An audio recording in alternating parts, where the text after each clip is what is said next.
Next ఇంకో sorry కూడా చూసేద్దాం. నెక్స్ట్ సారీ చూద్దాం మేడం. ఇది మనకి ప్యూర్ బెనారస్ జూట్ మీద మనం తీసుకున్నటువంటి వెరైటీ అండి. మనం జూట్లో చాలా వెరైటీస్ వస్తుంటాయి, మనకి చాలా తక్కువ నుంచి కూడా వస్తుంది. అయినా కూడా మనకి హ్యాండ్లూమ్ మీద ప్యూర్ ఐటమ్తో తయారు చేసేటువంటి వెరైటీ అండి. శారీ అంతా కూడా మనకి చక్కటి గోల్డెన్ ఎల్లో కలర్ కాంబినేషన్లో తీసుకున్నాం. మిడిల్ పార్ట్ అంతా మనం చూస్తే నెట్ మీద jute item, complete pure item handloom మీద వచ్చిన వెరైటీ ఇది.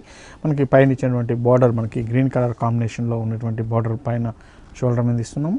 ఇదే బార్డర్ మనం కింద కూడా చూస్తున్నప్పుడు పింక్ కలర్ షేడ్ ఉన్నటువంటి బార్డర్ అనేది మనం ఇస్తున్నాం. టూ సైడ్ కూడా టూ కలర్ వేరియేషన్ ఉన్నటువంటి బార్డర్ అనేది కలర్స్ అనేవి కూడా మనకి చాలా బ్రైట్ గా కనిపిస్తున్నాయి సార్. అవునండి. అలాగే దీని పళ్ళు డిజైన్ మనం తీసుకుంటే green and pink colour combination ఉన్నటువంటి పళ్ళు డిజైన్ అనేది మనం ఇస్తున్నాం దీంట్లో. అలాగే దీని బ్లౌజ్ వచ్చేసి మనం వచ్చేసి ప్లెయిన్ బ్లౌజ్ విత్ బార్డర్ ఉండేటట్టు మనం ఇస్తున్నామండి. చక్కటి బ్లౌజ్ అనేది దీంట్లో స్టిచ్ చేసుకోవచ్చు దీంట్లో. అవును సార్, చాలా కంఫర్ట్ సారీస్ అని చెప్పొచ్చు సార్ ఇక్కడ మనకి. ఓకే, ప్రైస్ ఎంత పడుతుంది సార్? ఈ సారీ కాస్ట్ వచ్చి మనకి 4460 రూపీస్లో మనం ఈ సారీ ఇస్తామండి. ఓకే, చూస్తున్నారు కదా వ్యూవర్స్, చాలా రీజనబుల్ ప్రైస్ అని, ఓన్లీ 4450 రూపీస్కి ఇంత రిచ్ లుక్ ఉన్న సారీ మనకి విజయ్ బ్రదర్స్లో అవైలబుల్.